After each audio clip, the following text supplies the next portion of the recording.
Ho Chi Minh shouldn't have called himself a socialist, but he didn't also ask for the bloodshed. That's not actually true. Ho Chi Minh actually had a policy for killing a proportion of all the people that he came across. Oh, that sounds kind of simplistic, but I think that's actually what it was.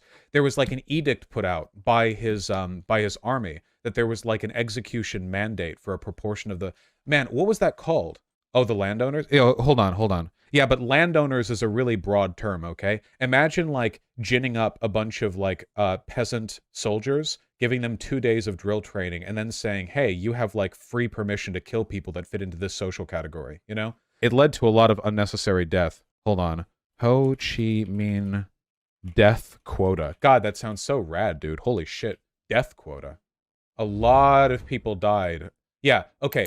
More than 172,000 people died during the North Vietnam campaign after being classified as landowners and wealthy farmers. I would not trust that classification. I mean, literally, we're talking about traveling through the jungle as a bunch of barely trained, like, Vietnamese soldiers. You could just find a family, accuse them of being landlords, like rape them, kill them, and then it's like, oh yeah, they were landlords. Sorry, whoops, move on.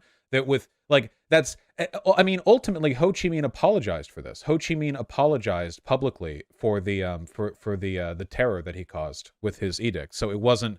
It's not like it's just me saying this. He apologized. Just an oopsie. Ito bleh.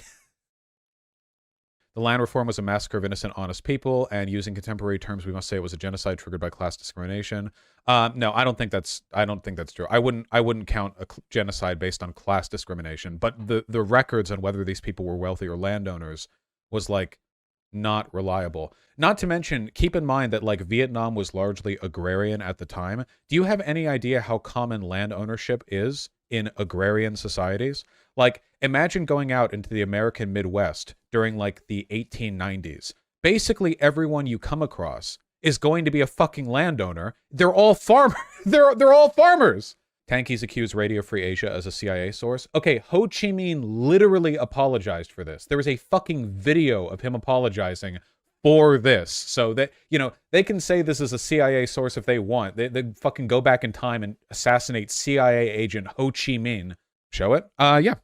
Okay, I'm gonna have to find some specific terms here. Ho Chi Minh apology, land reform, genocide. I don't know if he would use the term genocide, but maybe other. No. We've seen this on stream before. I know it exists. In fact, I think part of it was in a Luna Oi video. Okay, in 1956, Ho Chi Minh apologized for the severity of the reform, saying, "Because I lacked a spirit of democracy, I didn't listen and didn't see." Literally, eto e. Bleh? Here, let me see if I can find the source on that. What are the reliable numbers for total killed by Ho Chi Minh? So we don't have like a Radio Free Asia source, I guess. Total killed by Ho Chi Minh. Arthur Doman estimates the Viet Minh assassinated between 100,000 and 150,000 civilians during the war. That's probably not good. By comparison to Doman's calculations, Benjamin Valentino estimates the French were responsible for about 60,000 to 250,000 civilian deaths. That's probably also not good. Unofficial estimates range from 200,000 to 900,000. Okay, I don't know if I believe 900,000. Oh, it should be worth noting, by the way, that while Ho Chi Minh did a lot of gamer apology shit, I actually support the broad project that he had. The control that the French had over Vietnam was fucking inexcusable. I obviously don't support the Vietnam War. So like the Ho Chi Minh did a lot of had quite a few gamer moments, but I feel like in the long run, like ousting the French was objectively, like morally the right thing to do. And we should not have intervened on behalf of the French because we were upsetty spaghetti that they got ousted, you know. Like, Ho Chi Minh was kind of a piece of shit, but, like, in terms of the piece of shit scaling here, like, who's worse? The French were worse. You always oppose the French. We learned that when we were doing our research on Burkina Faso and Thomas Sankara, right? You always oppose the French, okay? That's an axiom right there. The U.S. also intervened because of domino theory. Yeah, and domino theory was, like, bullshit. Fuck domino theory. I hate dominoes. China also intervened after Americans to try, as well to try to take out Vietnam. Well, yeah, of course. I mean, China's always like vied to be an imperial power in its region as well, with some success. What about in terms of the English still oppose the French?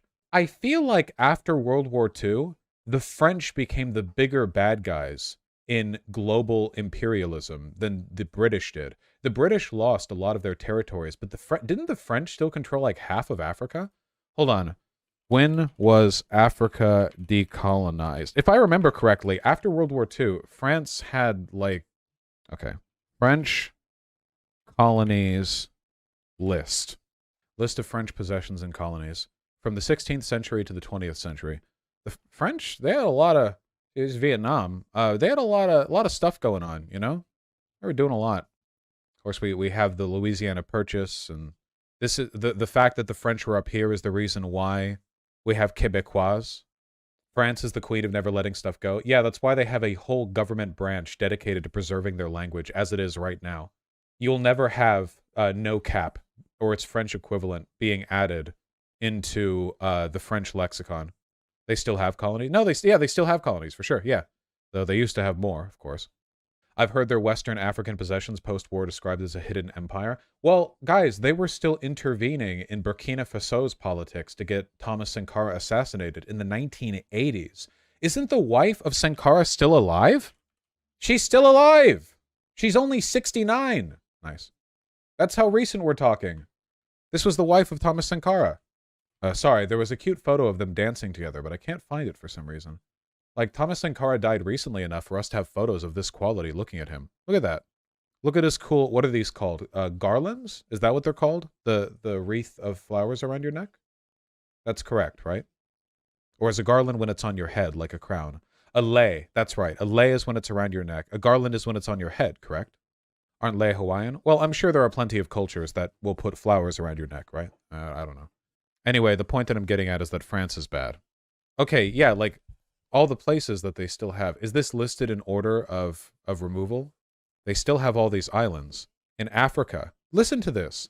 In Africa, they got out of French Algeria in 1962, the Protectorate of Tunisia in 1956, the Protectorate in Morocco in 1956, the military territory of Fizan Gadames in 1951, Ivory Coast 1960, Dahomey or French Dahomey, now Benin, 1960, French Sudan, 1960, Guinea or French Guinea, 1958, Mauritania, 1960, Burkina Faso, 1960, but they were still involved in fucking Thomas Sankara's assassination, which was in the 80s. Senegal, 1960, French Togoland, now Togo, 1960. Like, it's like everything. And they're all decades after World War II ended. Yeah, they still have a ton of influence over a lot of these countries. A lot of them still speak French, you know. Look at Portugal's colonies in Africa, too. Oh, hold on. We can only do this for... Listen, okay, my hatred for the French is greater than my hatred for the Portuguese. Though they both work for it, you know. Basically, all of them still speak French. Yeah.